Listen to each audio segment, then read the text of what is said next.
All right. So, uh, what we are going to do is continue reading Genesis chapters 9 and 10. We're picking up. You know what I think is really interesting is like the New International, okay, NKJ version is the one that I have.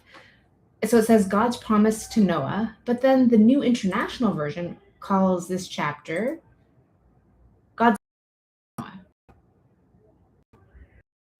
Anyways, I guess covenant and promise are like synonymous, but I just thought it was interesting. Okay, so let's see here. Don't mind the ads. I don't know how to turn it off. But here we go. So we're 9, 8, 12. So this highlighted part I think is accurate. Oh yeah, the last time we left off there was like, man, a lot of stuff had happened. Let's see what happens next. 9. Okay.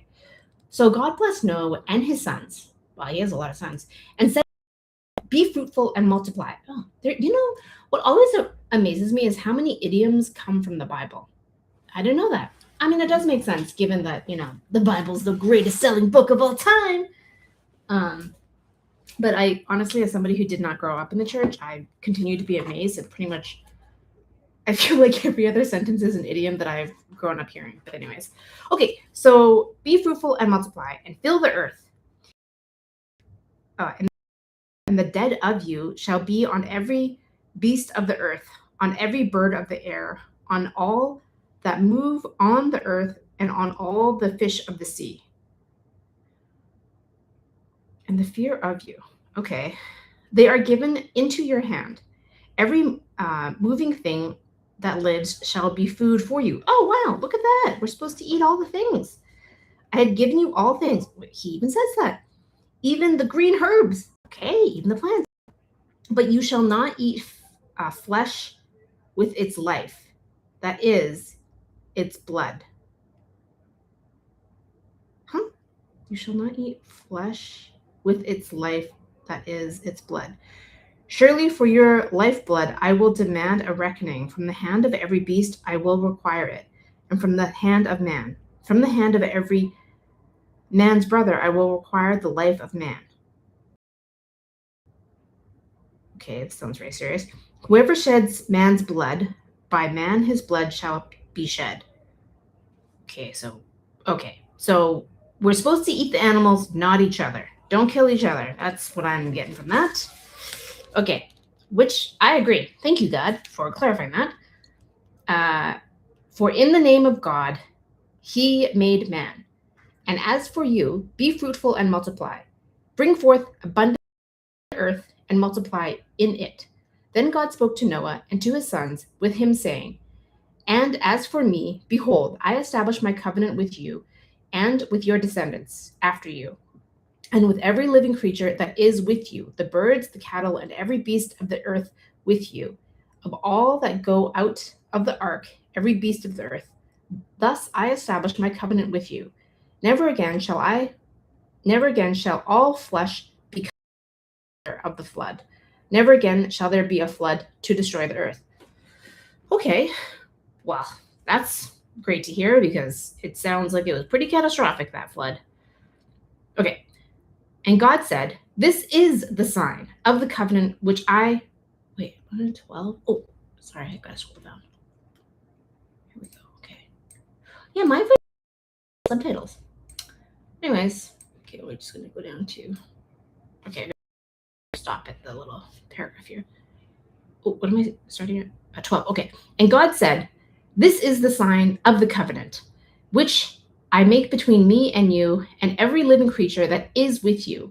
For perpetual generations, I set my rainbow in the cloud, and it shall be for the sign of the covenant between me and the earth. It shall. So he's saying this to Noah. Okay.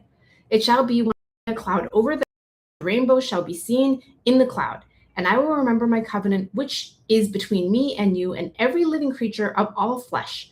The water shall never again become a flood to destroy all flesh. Thank you, God. The rainbow shall be the cloud in the cloud, and I will look on it to remember the everlasting covenant between God and every living creature of all flesh that is on the earth. Noah, this is the sign of the covenant which I have established between me and all flesh. Okay, so this is his promise. That's his covenant, his promise. Okay.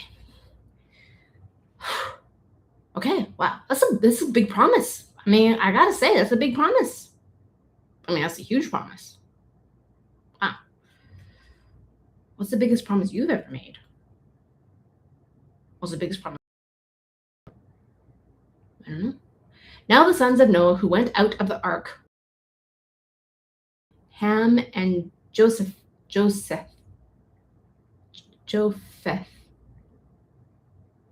I don't know how to say the guy's name, sorry. And Ham was the father of Canaan. These three were the sons of Noah, and from these the whole earth was populated. We're all from three guys? Man, that's kind of crazy. And Noah began to be a farmer, and he planted a vineyard. Good job, Noah. Then he drank of the wine and was drunk. Oh, I don't know if that was okay. And became uncovered in his tent.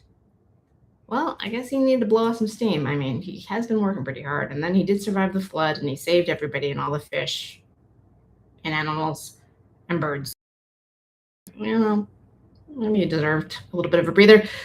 And Ham, the father, nakedness of his father, and told his two brothers outside. But Shem and Joseph took a garment, laid it on both their shoulders, and went backwards and covered the nakedness of their father. Their faces were turned away, and they did not see their father's nakedness. So Noah awoke from his wine and knew what his younger son had done to him. Then he said,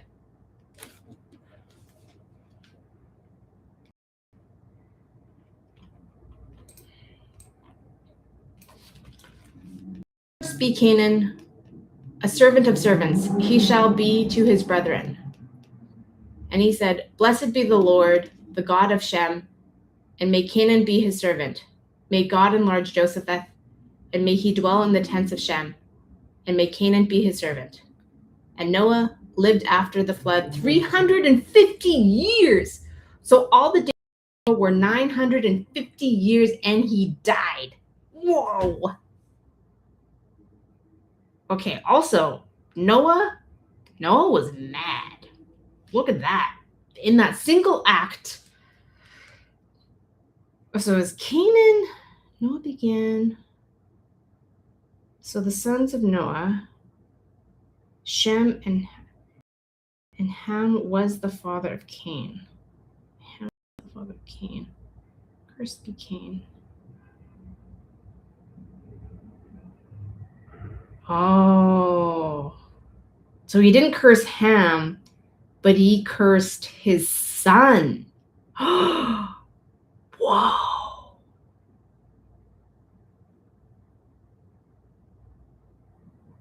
And made Ham's son, so the nephews of Shem and Joseph, wow, be the servants. Man, that is, whoa. You know, sometimes your inheritance not so great. Oh, check that out. Okay, 10. Okay, what does this say? Nations descended from Noah. Okay. Oh, guy, Noah. Okay. And Noah, I can't believe Noah lived that long. Man. Lived 950 years. I wonder who decided how he died. When he died. Where he died. Like, what was it about 950 versus 951 versus 800? I mean, can you imagine living 950 years? Now that'd be crazy. I think it'd be kind of sad now because so many people you'd see died. So many pets. Oh my goodness, you'd lose so many pets. Okay. Now this is the genealogy of the sons of Noah: Shem, Ham, and Josepheth. Ham was the father of Cain. Ooh, I wonder what happened to Ham. And sons were born to them after the flood. The sons of Josepheth were Gomer, Magog, and Madai, Javin, Tubal, Meshesh. The sons of Gomer were Kazan, Okay, I'm sorry, guys. I don't know how to say these words. These names. Rippath and Togarmath. Togarmah. The sons of Javan were Elisha. Okay. Tarshish, Kittim, and Dodanim. Okay. From these, the coastal peoples of the Gentiles were scattered into the lands, and everyone according to his language, according to their families, into their nations. Okay, I can see that. The sons of Ham were Cush, Mizraim, Put, and Canaan. The sons of Cush were Sheba, Havilah, Sabta, Ramah, Sabtecha, and the sons of Ramah were Sheba, Dedan. Okay, we're gonna go into a whole bunch of names. I just have to say, I mean, it's pretty amazing if you were one of these guys and you were one. Anyways, man, how cool would it be to be like listed in the Bible? Pretty amazing, huh? Cush begot Nimrod. He began to be a mighty one on the earth. He was a mighty before the Lord. Therefore, it is said, like Nimrod, the mighty hunter before the Lord. And the beginning of his kingdom was Babel, Eresh, Akkad, Calneh, and the land of Shinar. From the land, he went to Assyria and built Nineveh, Rehoboth, Ir, and Calha, and Resen between Niva and Calha. That is the principal city. Mizraim begot Ludim, and I'm very sorry. I'm sure I'm butchering these names, but I'm really trying. Anamim. Okay. Also, I'm reading this out loud for the first time. It's not like I've read this before. Actually, I did try and read this before, but I've got okay. The first time I actually tried to read this, I didn't really get very far because I tried to make a family tree. I just got so confused, and I didn't have enough space. I don't have enough space on my paper. Okay. Lahabim? No. Anamim? Oh, I already said that name. Lahabim, Nafutim, Pathrusim, and Kasluhim. From the whole came the Philistines and Caphtorim.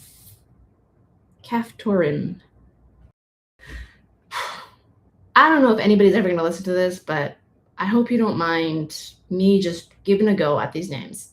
Canaan begot Sidon, his firstborn, and Heth, the Jebusite, and Amorite, and Girgashite, the Hivitite, and Archite, and the Sinite, the Arvadite, and the Zemarite, and the Hamathite. Afterward, the families of the Canaanites were dispersed, and the border of the Canaanites was from the Sidon as you go toward Gerar, as far as Gaza. Then you go towards Sodom, Gomorrah, Admah, Zeboim, as far as Lasha. These were the sons of Ham, according to their families, according to their languages, and in their nations. And children were born also to Shem, the father of all the children of Eber, the brother of Josepheth the elder. The sons of Shem were Elam, Asher, Arphaxad, Lud, and Aram. The sons of Aram were Uz, Hul, Gether, and Mash. Arphaxad begot Salah, and Salah begot Eber. To Eber were born.